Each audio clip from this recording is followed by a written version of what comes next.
Prime Minister Zoran Milanovic last night claimed that shortly after disabled veterans began their protest outside the Veterans Ministry, he met with protest organizer Đuro Glogoški at Glogoški's request.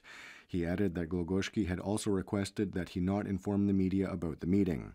Đuro Glogoški today responded by saying that the Prime Minister is lying and that the meeting was held at Milanovic's request. He also suggested that in the future, elected officials should be required to pass a psychological evaluation before being allowed to assume office. The PM also blamed the opposition HDZ and part of the Catholic Church in Croatia for the veterans' protest. He attacked part of the clergy for not following in full the guidelines laid out by Pope Francis, calling them militant and greedy. Prime Minister Milanovic has defended Deputy Prime Minister Vesna Pusic's decision to have the government airplane fly from Zagreb empty to pick her up in Ankara, Turkey, and fly her back to Zagreb instead of waiting an extra day for her scheduled commercial flight.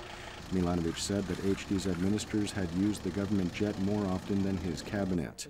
Pusic maintains that it was more economical to use the government jet than to stay in Ankara one more night. The two candidates in the presidential runoff election on January 11th submitted to the State Electoral Commission a detailed report on their campaign costs and funding last night. The incumbent, Ivo Josipovic, reported spending some €760,000 on his campaign so far, of which $355,000 from donations, while the rest was provided by the Social Democratic Party. The HDZ's Kolinda Grabar-Kitarovic reported spending €520,000, of which $395,000 came from donations. They have until midnight tomorrow to post the report on their websites. According to the Croatian Chamber of Commerce, there is one small positive indicator from 2014, and that is industrial growth of some 0.8%. If confirmed, it would be the first positive year since 2009 and the beginning of the economic crisis. However, even with the slight uptick, production will still be 17% lower than it was in 2008. At the end of 2014, the European Commission approved €250 million in the form of a non-refundable grant for the Croatian healthcare sector. The money is designated for modernizing hospital facilities and to build a spinal, palliative, and forensic center.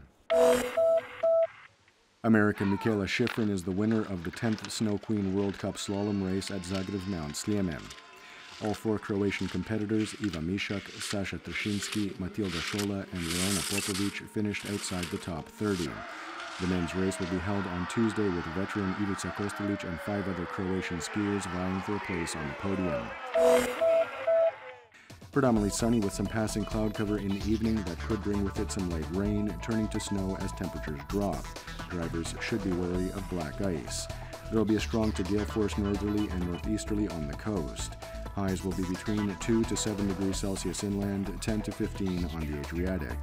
The 3-day forecast for the interior calls for partly sunny skies with some light rain or snow on Monday night into Tuesday morning. Expect colder temperatures on Wednesday. High winds on the coast will die down by midweek. Expect warmer temperatures but more cloud cover.